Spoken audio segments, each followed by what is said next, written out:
Finance with AI के YouTube channel में आपका स्वागत है। आज हम एक बहुत ही जबरदस्त केस स्टडी पर बात करने वाले हैं।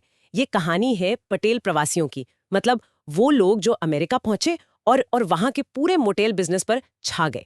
हमारे पास एक किताब का पहला चैप्टर है जो इस पूरे फिनोमिनन को धांधो नाम के कॉन्सेप्ट के जरिए समझाता है। और सवाल बहुत सीधा है, कैसे कुछ शरणार्थी जिनके पास ना पैसा था ना भाषा का ज्ञान, उन्होंने $40 बिलियन से ज्यादा की जायदाद बना ली। और सबसे हैरान करने वाली बात, उन्होंने ये सब किया लो रिस्क हाई रिटर्न के सिद्धांत पर। ये तो उस बात के एकदम खिलाफ है जो हमें हमेशा सिखाई जाती है। बिल्कुल, नो रिस्क नो रिवॉर्ड वाली बात के एकदम खिलाफ। तो चलिए इसी गुत्थी को सुलझाते हैं। सबसे पहले ये शब्द ही पकड़ते हैं, धांधो। ये सुनने में बड़ा दिलचस्प लगता है। इसका असल मतलब क्या है? धांधो एक गुजराती शब्द है। इसका सीधा मतलब तो होता है ऐसे काम जिनसे दौलत बनती है। अच्छा। लेकिन इस किताब के कॉन्टेक्स्ट में इसका एक बहुत गहरा मतलब है। धंधो का मतलब है ऐसे बिजनेस वेंचर्स ढूंढना जहां रिस्क मतलब खतरा बहुत ही कम हो, लेकिन रिटर्न की संभावना बहुत बहुत ज्यादा हो। Low risk high return. हाँ, इसका एक मूल मंत्र है जो पूरी फिलॉसफी को एक लाइन में समझा देता है। Heads I win, tails I don't lose much. Wow. मतलब अगर मैं जीता तो बहुत बड़ा इनाम जीतूंगा, और अगर मैं हारा भी तो मेरा नुकसान ना के बराबर होगा। ये तो सुनने में काफी उल्टा लगता है। मतलब बिजनेस की दुनिया में तो सब यही कहते हैं कि हाई रिस्क हाई रिटर्न। बिल्कुल, ये उस आम धारणा को पूरी तरह से चुनौती देता है। अब आते हैं असल कहानी पर।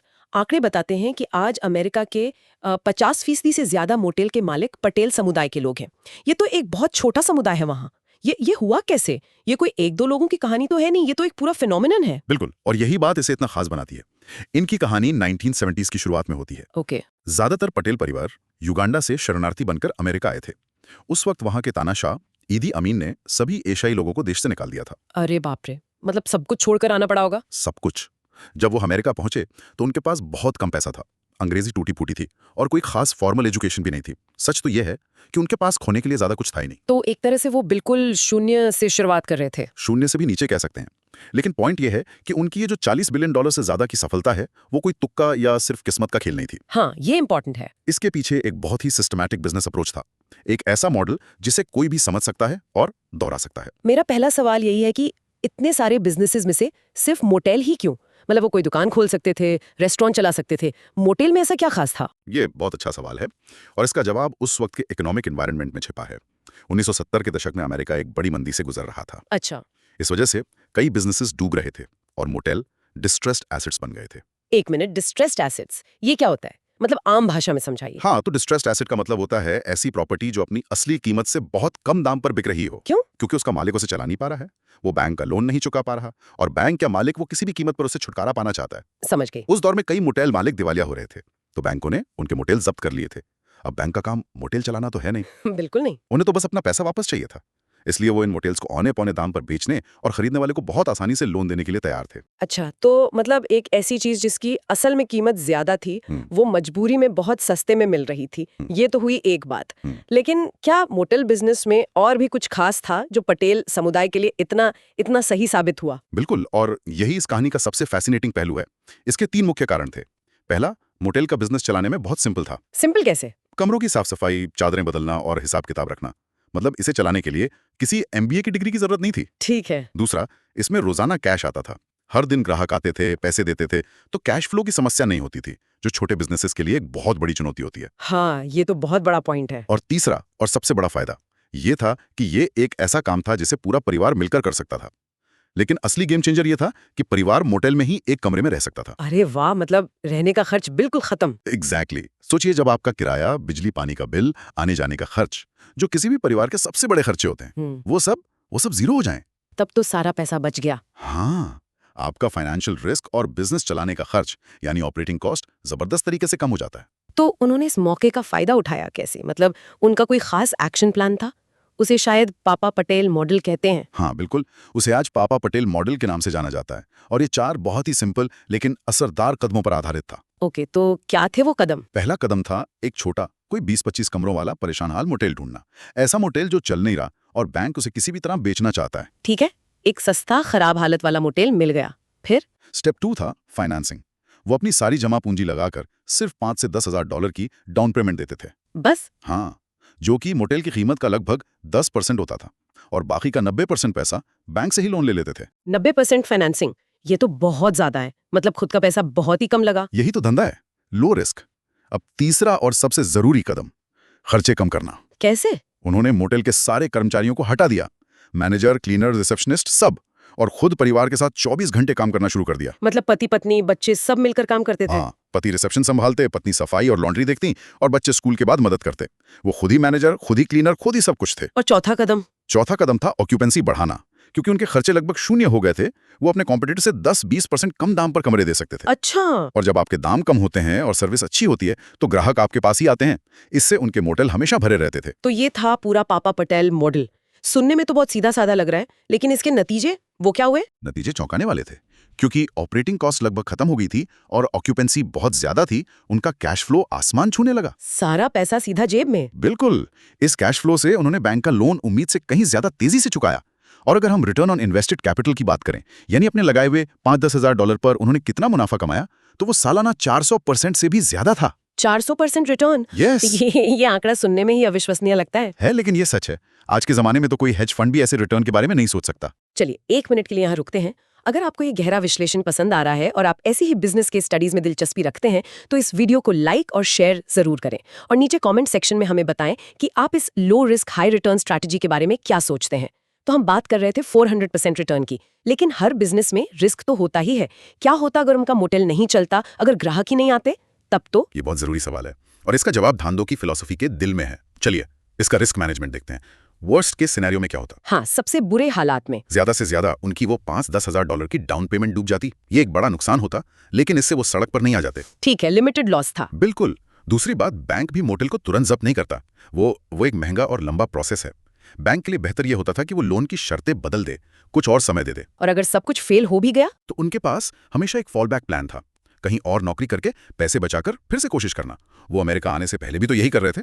तो उनका डाउन साइड यानी नुकसान बहुत ही सीमित और कंट्रोल में था। तो इसका मतलब ये है कि ये एक ऐसी शर्त थी जिसमें जीतने पे फायदा बहुत बड़ा था, पूरा मोटेल आपका हो जाता, और हारने पे नुकसान बहुत छोटा। बिल्कुल सही। बिजनेस की भाषा में इसे असिमेट्रिक रिस्क रिवॉर्ड कहते हैं। असिमेट्रिक मतलब असंतुलित? हाँ, एक ऐसी स्थिति जहां मुनाफे की संभावना, जिसे हम अपसाइड कहते हैं, वो नुकसान की संभावना यानी डाउनसाइड से कई कई गुना ज्यादा हो। क्या आप इसे और सरल तरीके से समझा सकते हैं इस मोटेल के केस में? जरूर। इस मोटेल इन्वेस्टमेंट के 3 ही नतीजे हो सकते थे। ओके। पहला, जबरदस्त सफलता, जैसा कि ज्यादातर मामलों में हुआ, यानी अपने पैसे पर 20-40 गुना रिटर्न। दूसरा, औसत सफलता, मान लीजिए मोटेल बस ठीक ठाक ही चला, तब भी उनका रिटर्न किसी भी स्टैंडर्ड इन्वेस्टमेंट से कहीं बेहतर होता। और तीसरा, असफलता, जिसमें नुकसान बहुत लिमिटेड था, सिर्फ उनकी इनिशियल डाउन पेमेंट। जब आप किसी बेट को इस तरह से देखते हैं, जहां अपसाइड बहुत बड़ा हो और डाउनसाइड बहुत छोटा, तो वो एक बहुत समझदारी भरा फैसला बन जाता है। यही धांधों का सार है। और जाहिर है कहानी एक मोटेल पर तो खत्म नहीं हुई होगी। नहीं, वो तो बस शुरुआत थी। ये कहानी का सबसे मजबूत हिस्सा है। जैसे ही पहले मोटेल का लोन चुकता हो जाता, वो उस मोटेल की इक्विटी के दम पर बैंक से एक और लोन लेते और दूसरा मोटेल खरीद लेते। हाँ, दूसरा और उससे बड़ा मोटेल खरीद लेते। और पहले मोटेल का क्या करते थे? पहले मोटेल का काम वो भारत से बुलाए गए अपने किसी रिश्तेदार को सौंप देते, जो उसी मॉडल पर उसे चलाता, और वो खुद दूसरे मोटेल पर चले जाते। तो ये एक चेन रिएक्शन की तरह था। बिल्कुल। ये एक स्नोबॉल इफेक्ट की तरह है। एक बर्फ का गोला जो पहाड़ से लुढ़कना शुरू होता है तो छोटा होता है, लेकिन जैसे जैसे वो आगे बढ़ता है, वो बड़ा और बड़ा होता जाता है। एग्जैक्टली। और इतना बड़ा हो जाता है कि उसे रोकना नामुमकिन हो जाता है। एक मोटेल से 2 हुए, 2 से 4, और देखते देखते वो पूरे इंडस्ट्री पर हावी हो गए। ये कंपाउंडिंग की असली ताकत है। तो आज की इस पूरी चर्चा से जो सबसे बड़ा सबक मिलता है वो ये है कि दौलत बनाने का रास्ता हमेशा बड़े बड़े फ्लैशी रिस्क लेने से नहीं गुजरता। सही कहा। बल्कि असली दौलत बार बार ऐसी छोटी छोटी सोची समझी बाजियां लगाने से बनती है, जहां नुकसान सीमित हो और फायदे की कोई सीमा ना हो। ये सिर्फ मोटेल बिजनेस की कहानी नहीं है ना, ये तो सोचने का एक तरीका है। बिल्कुल, एक मेंटल फ्रेमवर्क है जिसे कहीं भी लागू किया जा सकता है, चाहे वो स्टॉक मार्केट हो, अपना स्टार्टअप हो, या करियर से जुड़ा कोई फैसला हो। हमेशा ऐसी अपॉर्चुनिटीज की तलाश करनी चाहिए जहां heads I win, tails I don't lose much वाली स्थिति हो। ये तो सिर्फ चैप्टर 1 की बातें थीं। इसने वाकई में बिजनेस और इन्वेस्टमेंट को देखने का नजरिया बदल दिया है। ज्यादा जानकारी और ऐसी ही दूसरी दिलचस्प केस स्टडीज के लिए हम सबको ये किताब पूरी पढ़ने की सलाह जरूर देंगे। और जाते जाते सुनने वालों के लिए एक सवाल छुड़ जाते हैं। अपने आसपास की दुनिया में देखिए, अपने काम में, अपने शहर में, क्या कोई ऐसी लो रिस्क हाई रिटर्न वाली धंधों अपॉर्चुनिटी दिखती है जहां डाउनसाइड बहुत कम हो लेकिन अपसाइड पोटेंशियल बहुत बहुत ज्यादा हो? सोचिएगा जरूर। तो अब हम बात करते हैं चैप्टर 2 की। देखिए, चैप्टर 1 में हमने 1970 के दशक की वो पटेल मोटेल बूम वाली कहानी सुनी। वो कमाल थी, लेकिन एक सवाल मन में आता है, क्या वो दौर दोबारा आ सकता है? एग्जैक्टली। क्या वो बस एक खास समय, एक खास मौके की बात थी? चैप्टर 2 इसी सवाल को उठाता है। क्या धंधों का फ्रेमवर्क आज भी काम करता है? हाँ, जब प्रॉपर्टी इतनी महंगी है और कंपटीशन तो बहुत ही ज्यादा है। और यही इस चैप्टर की सबसे अच्छी बात है। ये साबित करता है कि धंधों किसी दशक या समुदाय से नहीं बल्कि एक मानसिकता से जुड़ा है। और इस मानसिकता को समझाने के लिए ये चैप्टर हमें एक नए हीरो से मिलवाता है। और मजे की बात यह है कि इस कहानी का हीरो कोई पटेल है ही नहीं। हाँ, ये बात धारणाओं को तोड़ती है। इनका नाम है मणिलाल चौधरी। हैं तो वो भी गुजराती, लेकिन पटेल नहीं है। और उनकी कहानी समझने के लिए हमें देखना होगा कि उन्होंने शुरुआत कहाँ से की, जो कि बहुत जरूरी है। सोचिए, वो 1991 में अमेरिका आए। उनके पास था क्या?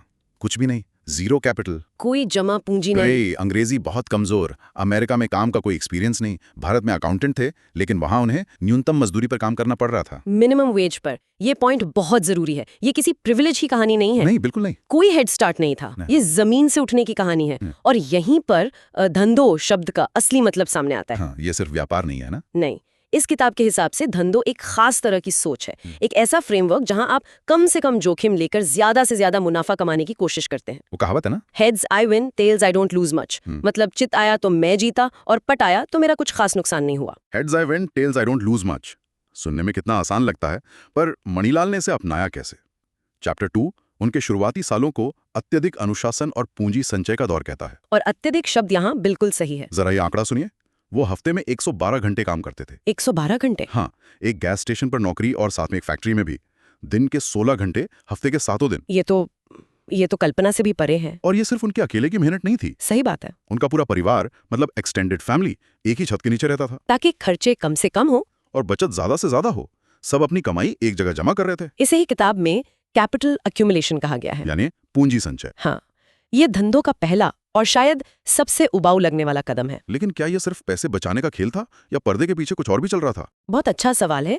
ये सिर्फ पैसे जमा करना नहीं था, ये तैयारी का दौर था। धंधों का एक उसूल है, बड़ा दांव लगाने से पहले आपको धैर्य रखना होता है, इंतजार करना होता है। हाँ, और मणिलाल की ये जो मेहनत थी ना, ये एक तरह की पेड अप्रेंटिसशिप भी थी। पेड अप्रेंटिसशिप, ये क्या होता है? मतलब एक ऐसी ट्रेनिंग जिसके लिए आपको पैसे मिल रहे हैं, न कि आप पैसे दे रहे हैं। अच्छा। जब वो गैस स्टेशन पर काम कर रहे थे तो वो सिर्फ पेट्रोल नहीं भर रहे थे, वो असल में उस बिजनेस को चला रहे थे। वो सीख रहे थे कि मार्जिन क्या होता है, कैश फ्लो कैसे मैनेज करते हैं, लागत कैसे कंट्रोल की जाती है, एक छोटे बिजनेस की असल दुनिया की इकोनॉमिक्स क्या है। बिल्कुल, ये सब व्यवहारिक ज्ञान था जो किसी बिजनेस स्कूल में नहीं मिलता। मतलब अपनी कोई पूंजी लगाए बिना किसी और के खर्चे में बिजनेस चलाना सीख रहे हैं। ये तो अपने आप में ही लो रिस्क हाई रिवॉर्ड वाली बात हो गई। एग्जैक्टली, आप सीख भी रहे हैं और कमा भी रहे हैं। यही तो धंधों की खूबसूरती है। तो कई सालों की इस मेहनत, बचत और सीखने के बाद उनके पास कुछ पूंजी जमा हो गई थी। अब बारी थी सही मौके की। चैप्टर 2 बताता है कि मणिलाल ने लगभग 3 साल तक इंतजार किया। 3 साल आज की दुनिया में ये बहुत लंबा समय लगता है ना? उन्होंने कई विकल्प देखे, गैस स्टेशन, लॉन्ड्रोमैट्स, शराब की दुकानें, और उन्होंने हर विकल्प को धंधों के फिल्टर से परखा। उन्होंने खराब विकल्पों को ना कहना सीखा। जैसे कुछ में अपराध का खतरा था, कुछ बहुत ज्यादा जटिल थे, या कुछ में रिस्क रिवॉर्ड रेशियो सही नहीं था। और यहीं पर धंधों का एक और सबक आता है, कोई सौदा करने के लिए जबरदस्ती नहीं करनी है, धैर्य रखो, सही अवसर का इंतजार करो। हाँ, इसे ही किताब में कहा गया है, few bets, big bets, infrequent bets. दांव कम लगाओ, लेकिन जब लगाओ तो बड़ा और सोचा समझा लगाओ। और फिर वो अवसर आया, एक ऐसे रूप में जिसकी किसी ने कल्पना भी नहीं की थी। 911 का हमला। एक राष्ट्रीय संकट। उस हमले ने पूरी दुनिया को, खासकर अमेरिका को हिला दिया। हर तरफ डर का माहौल था, और इसका सबसे बुरा असर पड़ा यात्रा उद्योग पर। लोग हवाई यात्रा से डरने लगे थे, होटल और मोटल खाली पड़े थे। और ये फैसिनेटिंग है कि धंधों के अवसर ठीक ऐसे ही संकट के समय में पैदा होते हैं। बिल्कुल, जब बाजार में खून बह रहा हो, जब हर कोई डर कर बेच रहा हो, तब एक धंधो इन्वेस्टर खरीदारी करने निकलता है। वॉरेन बफे की वो मशहूर बात, जब दूसरे लालची हो रहे हो तो डरो, और जब दूसरे डर रहे हो तो लालची बनो। मणिलाल ने ठीक यही किया। बिल्कुल। कैलिफोर्निया के मोरेनो वैली में एक बेस्ट वेस्टर्न मोटल बिक रहा था। और यहाँ कहानी अपने सबसे दिलचस्प मोड़ पर आती है। चुनौतियां देखिए, मोटल की कीमत थी लगभग $4.5 मिलियन।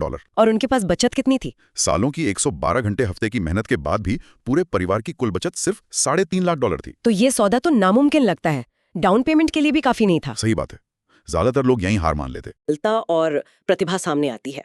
मणिलाल ने बैंक से भारी भरकम कर्ज नहीं लिया, जिससे वो दिवालिया हो सकते थे। बिल्कुल, इसके बजाय उन्होंने भरोसेमंद निवेशकों के साथ साझेदारी की। हाँ। उन्होंने एक ऐसा स्ट्रक्चर बनाया जो लाजवाब था। क्या था वो स्ट्रक्चर? मणिलाल ने अपनी $350,000 की पूंजी लगाई। राइट। बदले में उन्होंने मोटल का संचालन नियंत्रण यानी ऑपरेशनल कंट्रोल अपने हाथ में लिया। अच्छा। उन्होंने अपनी प्रतिष्ठा, अपनी मेहनत और अपने हुनर को दाव पर लगाया, न कि सिर्फ पैसे को। तो यहाँ एक बहुत बड़ा फर्क है। चैप्टर 2 इस पर बहुत जोर देता है। उन्होंने वित्तीय बर्बादी का जोखिम, फाइनेंशियल रूइन रिस्क नहीं लिया। नहीं लिया। अगर बिजनेस फेल भी हो जाता तो वो अपनी लगाई पूंजी खो देते, Right. लेकिन वो सड़क पर नहीं आते। उन्होंने जो जोखिम लिया वो था परिचालन जोखिम यानी ऑपरेशनल रिस्क। बिल्कुल सही पकड़ा। मतलब अगर बिजनेस नहीं चला तो उनकी सालों की मेहनत और बाजार में बनी इज्जत दांव पर थी। तो दांव पैसे पर नहीं, काबिलियत पर था। एग्जैक्टली वो निवेशकों से कह रहे थे पैसा आपका, लेकिन इस बिजनेस को मैं अंदर बाहर से समझता हूँ और इसे मुनाफे में लाने का काम मेरा है। ऑपरेशनल कंट्रोल से उन्होंने फेल होने का खतरा बहुत कम कर दिया था। यहाँ एक पल रुककर सोचना बनता है। अगर आपको भी ये चर्चा दिलचस्प लग रही है और आप इस तरह की सोच के बारे में और जानना चाहते हैं तो इसे लाइक और शेयर जरूर करें। और अपने विचार हमें नीचे कमेंट सेक्शन में बताइए। क्या आज के दौर में भी ऐसी हिम्मत और अनुशासन दिखाना मुमकिन है? तो चलिए आगे बढ़ते हैं। इतना बड़ा दाव, इतनी अनिश्चितता, तो आखिर इस सब का नतीजा क्या निकला? नतीजा उम्मीद से कहीं ज्यादा प्रभावशाली था। चैप्टर 2 के अनुसार सिर्फ 4 साल के अंदर उस मोटल की कीमत दोगुनी होकर लगभग $9 मिलियन हो गई। वाह, डबल! और सिर्फ कीमत ही नहीं बढ़ी, उन्होंने बिजनेस से हुई कमाई से कर्ज भी काफी हद तक चुका दिया। लेकिन सबसे महत्वपूर्ण आंकड़ा है वार्षिक मुक्त नकदी प्रवाह यानी एनुअल फ्री कैश फ्लो, जो $800,000 से ज्यादा था। हाँ अच्छा, श्रोताओं के लिए ये फ्री कैश फ्लो का मतलब एक बार साफ कर देते हैं। जरूर। फ्री कैश फ्लो वो असली कैश है जो बिजनेस के पास सारे खर्चे, टैक्स और बिजनेस को चलाने के लिए जरूरी निवेश करने के बाद बचता है। मतलब सब कुछ चुकाने के बाद जो हाथ में आता है। हाँ, वो पैसा जिसे मालिक अपनी मर्जी से इस्तेमाल कर सकते हैं। और $8 लाख का फ्री कैश फ्लो एक बहुत ही स्वस्थ बिजनेस की निशानी है। और इस सौदे से मनीलाल को व्यक्तिगत रूप से क्या मिला? उन्हें 3 बड़े फायदे हुए। पहला, मोटल चलाने के लिए एक अच्छी सैलरी। ठीक है। दूसरा, मुनाफे में एक बड़ा हिस्सा। और सबसे बड़ी बात, उन्होंने अपने $350,000 के शुरुआती निवेश को लगभग $1.7 मिलियन से ज्यादा में बदल दिया। ओह, तो अगर हम सालाना रिटर्न की बात करें तो ये और इससे 48% से भी ज्यादा था। बिल्कुल। और इसके ऊपर नियमित नकद आमदनी अलग से। 58% सालाना रिटर्न, ये असाधारण है। बिल्कुल। और इसी को धंधों की भाषा में असममित अदायगी यानी एसिमेट्रिक पे ऑफ कहते हैं। अच्छा। एक ऐसी स्थिति जहां नुकसान का खतरा सीमित था, उनकी अपनी पूंजी, लेकिन फायदे की गुंजाइश बहुत ज्यादा थी। ये वही heads I win big, tails I lose little वाली स्थिति है जिसे हर धंधो इन्वेस्टर ढूंढता है। और कहानी यहाँ खत्म नहीं होती। चैप्टर 2 में इसे दोहराओ और स्नोबॉलिंग कहा गया है। उन्होंने मुनाफे के साथ क्या किया? उन्होंने वो नहीं किया जो ज्यादातर लोग करते हैं। कोई महंगी गाड़ी या बड़ा घर नहीं खरीदा। अपनी जीवन शैली पर खर्च नहीं किया। नहीं, उन्होंने उस मुनाफे को एक नए हॉलिडे इन एक्सप्रेस में री इन्वेस्ट किया। फिर कई और मोटेल खरीदे। धीरे धीरे हर भाई बहन ने अपनी अपनी प्रॉपर्टी चलाना शुरू कर दी। और वो साम्राज्य बड़ा होता गया। हाँ, और सबसे जरूरी बात, उनकी जीवन शैली आज भी बहुत साधारण है। इसे ही शायद कंपाउंडिंग की ताकत कहते हैं। ये धंधो कंपाउंडिंग है। उन्होंने पैसे को और पैसा बनाने में लगाया, जिससे उनकी संपत्ति एक स्नोबॉल की तरह तेजी से बढ़ती चली गई। तो अगर हम आज की इस पूरी चर्चा का सार निकालें तो चैप्टर 2 में धुंधों के कुछ साफ सिद्धांत निकल कर आते हैं। पहला, कम दांव लगाओ, बड़े दांव लगाओ और बार बार मत लगाओ। बिल्कुल। दूसरा, संकट के समय का धैर्य से इंतजार करो। तीसरा, जब दूसरे डरे तब दांव लगाओ। सही। चौथा, हमेशा कम नुकसान भारी मुनाफा वाली स्थिति खोजो। पांचवा, ऑपरेशनल कंट्रोल से जोखिम कम करो। और छठा, भारी कर से बेहतर है भरोसेमंद साझेदारी। आपने बिल्कुल सही सारांश दिया। और इस चैप्टर 2 का केंद्रीय संदेश यही है कि धंधो किसी भी युग में काम करता है। ये किसी जातीयता से नहीं जुड़ा। नहीं, ये अनुशासन, धैर्य और असम्मित सोच यानी एसिमेट्रिक थिंकिंग के कारण काम करता है। सही कहा। मनीलाल की कहानी ये साबित करती है कि सामान्य लोग भी, जिनके पास कोई खास शुरुआत नहीं होती, वो भी असाधारण रिटर्न कमा सकते हैं अगर वो सही दांव का इंतजार करे और उसे सही तरीके से स्ट्रक्चर करे। तो चैप्टर 2 ये साबित करता है कि धंधो आज भी उतना ही प्रासंगिक है। और देखिए, ये तो सिर्फ चैप्टर 2 की एक झलक थी। हाँ, ये तो बस एक कहानी है। पूरी कहानी और धंधों के सभी 9 सिद्धांतों को गहराई से समझने के लिए आपको ये किताब जरूर पढ़नी चाहिए। इसका लिंक नीचे डिस्क्रिप्शन में दिया गया है। और जाते जाते श्रोताओं के लिए एक अंतिम विचारोत्तेजक प्रश्न छोड़ते हैं। सोचने वाली बात यह है कि हमारे अपने जीवन या निवेश में हम अक्सर छोटे छोटे सुरक्षित दांव लगाते रहते हैं। हर महीने थोड़ी थोड़ी बचत करते हैं। हाँ, मनीलाल की कहानी हमें ये सवाल पूछने पर मजबूर करती है, क्या हम उस एक बड़े सही मौके का इंतजार करने और उसे पहचानने के लिए तैयार हैं जब वो संकट के भेष में आए?